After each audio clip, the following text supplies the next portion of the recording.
Hello, in this lesson we are going to cover the uses of blockchain on the health industry. And this is definitely an industry that needs innovation. It needs to be fixed. There's a lot of problems within this industry, and blockchain can really help those problems.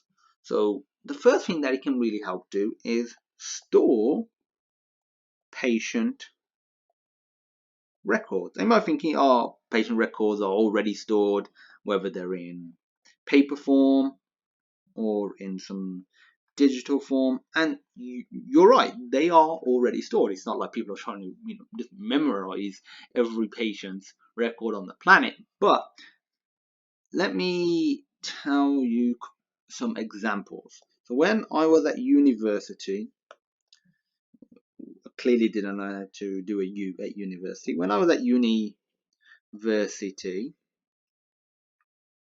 I moved to a new accommodation, and when I moved, I registered at the local surgery. I'm in the UK. That's the way you have to do it. When you move, you have to inform them, one, so they know which one is your new main surgery. And when I got there, and this is the first time I was doing it, so I was 18 years old at the time, and I registered with a local surgery. They said they need my old records. Fair enough. Naturally, they're going to want the records. And they said they have to get them from my old previous surgery. And I actually had to contact them to send them over. And the process was just so frustrating and terrible. Instead of just being able to say, okay, this individual is in the UK, he has just moved, let's just access the records via some sort of government-based system, which is the way it really should be done. No, again, it's not saying that all of the records were completely just stored by that one surgery. No, some of it was on a higher level, but some of it wasn't. And they had to contact that surgery. And then on top of that, so they had to contact my particular doctor there. And I think at the time he wasn't there. And as a result, that just delayed things. And at university, I also moved again several times, through the different years. I also moved to London to do a placement year when I was working for a year.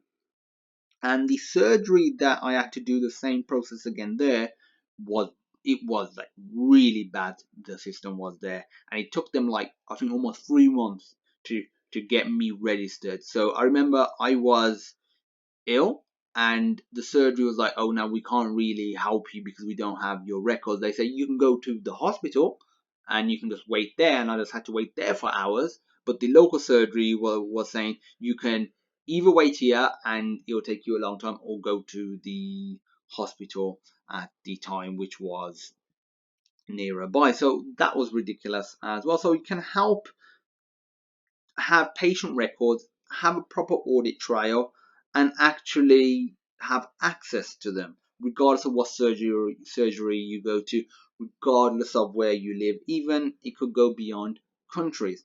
Another example is refugees, and this is a very upsetting example because we got countries like Syria and Iraq, and there's other countries as well that are war torn. These are war torn countries. Unlike my example, my local surgery had my records, but people that are fleeing these countries, so they are fleeing the countries, hence why they're refugees, they may no longer have access to their medical records. So perhaps the surgery or the institution that was, let's say in Syria, for example, that had these medical records might be gone now, or the actual new country, maybe they're in Germany or in the UK or in America, wherever they are, they might not be able to access those records.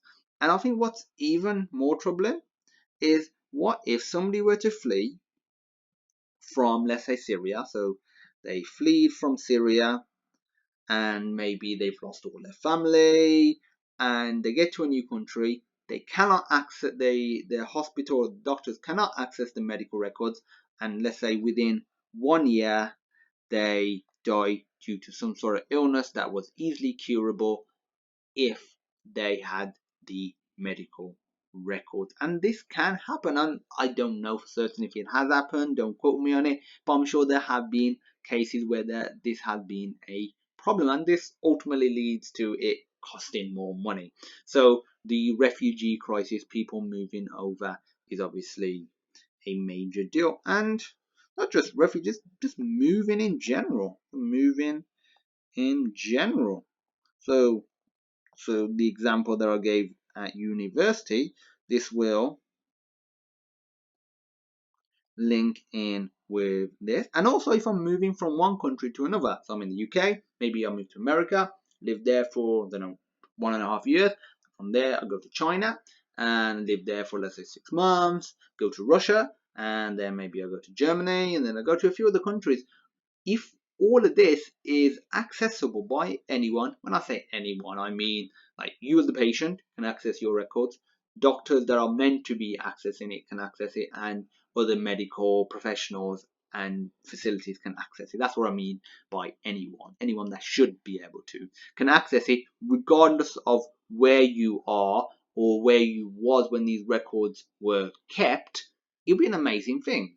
So that is another cool thing. So this, I've just zoomed out. So this ultimately leads to global access, which is the true nature of blockchain and of what we want for the medical industry. So that's the patient records. Does it go beyond just patient records? And yeah, it does. You can see a history, obviously, of the patient records, but also of doctors, nurses, and just other people in general within the medical industry. You can see where they studied, for example. You can potentially see what they've specialized in, potentially even who or what sort of cases they've actually dealt with. So maybe you have a heart specialist and you find that he's actually never done any surgery at all. He's all theoretical, and you're thinking, I want someone that's actually, been hands-on with somebody and actually maybe done a heart transplant or, operated on somebody's heart. So you can see a history of doctors. So this is great from a patient perspective and a medical facility perspective. So you can see how good they are. Almost like a professional better CV. So that's another cool thing. And in the previous video, which covered the uses of blockchain for retail, we talked about the supply chain ledger. Feel free to go and check that video out. But the supply chain ledger allows you to track where products have been, what materials went into those products, where those materials have been, who handled them, who delivered them, who stored them, what conditions they were stored in, what materials made up those materials, etc., etc., till you get to the root material, which potentially may have been mined from the ground.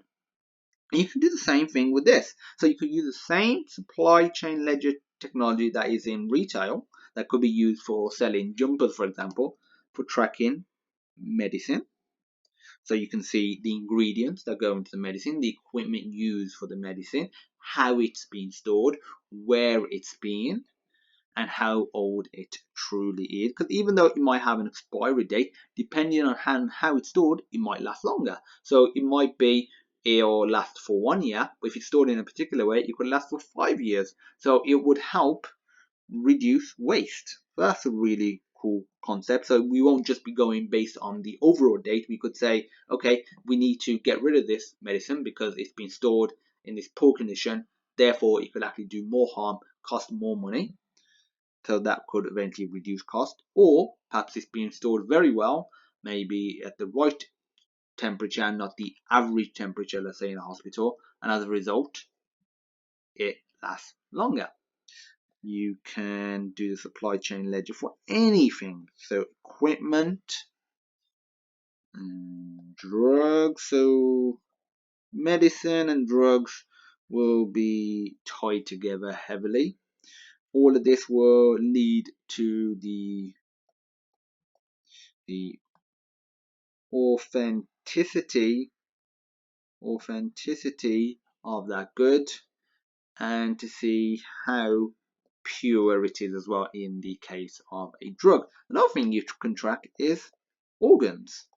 So you can see the sort of person that had that organ. So maybe you're getting a lung from somebody, and even though that individual had a lifestyle that didn't harm the lung, but maybe their family members either had a lifestyle or they had conditions that might affect it. So you can not just track where the organs have been, but also the conditions they've been kept in beyond sort of like temperature and the actual physical conditions, but the people that were involved as well. So that's a pretty cool thing to be able to track.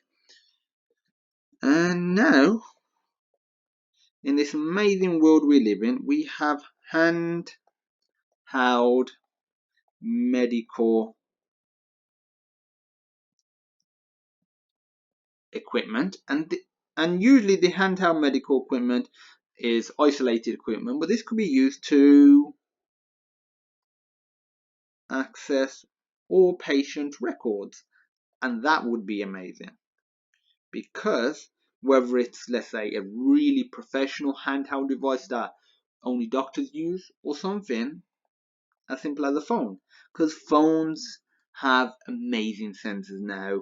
They have sensors to be able to check how your heart rate, to be able to check how fast you're moving, the sort of movement you're doing. So if you're exercising, how many calories on average you've lost. So using these sensors, all of this could be stored on the blockchain.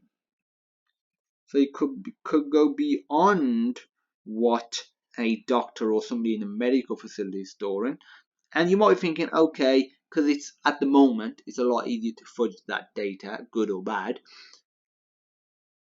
Would that be stored with the other data? I would say be stored as like a separate piece of data on the blockchain, saying this is, for, let's say, from the consumer's device, and as a result, it has less weight, but it does have a impact, and the doctor can see, or any medical professional can see that, okay, beyond the half an hour that they see the patient every 2 months, how they've been going on over the last 5 months or every 5 years or so, and how your device has been tracking you, not just when you specifically try to track something, but just in general, so your everyday to day. So this overall leads to reduce in costs, better record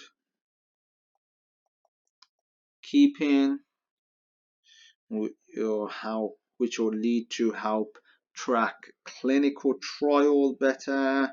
Instead of just saying, oh yeah, these drugs have passed clinical trials, but what were the clinical trials? How many clinical trials, let's say, has that company done? Who was involved in the clinical trials? How trustworthy are those people? Again, it's all about an audit trail, going down to the root aspect. And another cool thing is the Internet of Things. So having devices connected to the internet, and especially automated.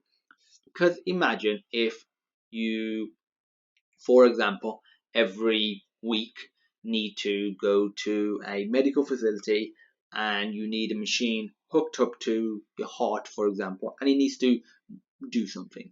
And you want to go on holiday, maybe for a month, or you need to go somewhere for a month, and you're no longer going to have access to that medical facility. But there's other medical facilities. With the Internet of Things, what could happen is you could go to that other medical facility using the blockchain.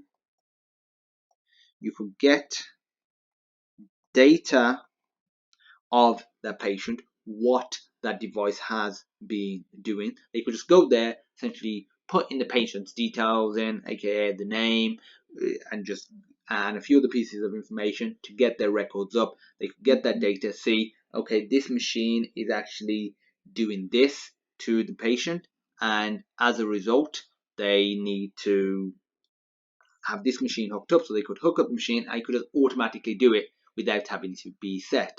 And if that were to change, for example, if maybe they figure out that the dosage or whatever they're doing needs to be reduced, then what they could do is just put down to the blockchain. So when they go to the facility or a different facility next week, and maybe they travel to a different country, it would have those new records, and as a result, it would provide accurate health care. So accurate health care, and this is automated, so that is an amazing aspect. And last thing, and this is a question you might have on your mind: who will build it? Should an individual build it? Should a company build it?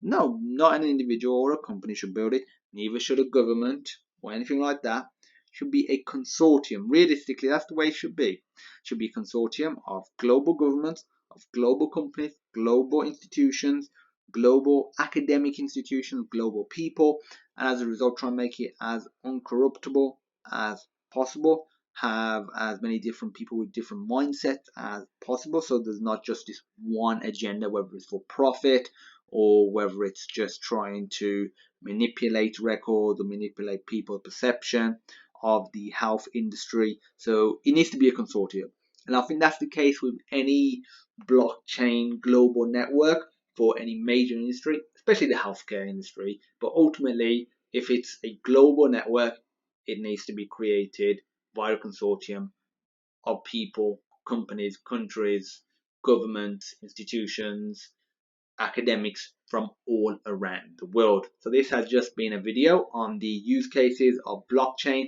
in the health industry. I know we've covered a lot, so if you have any questions, feel free to reach out or go with the video again and check out the concepts that we covered. And as usual, thank you for watching, and I look forward to seeing you in my next awesome blockchain video.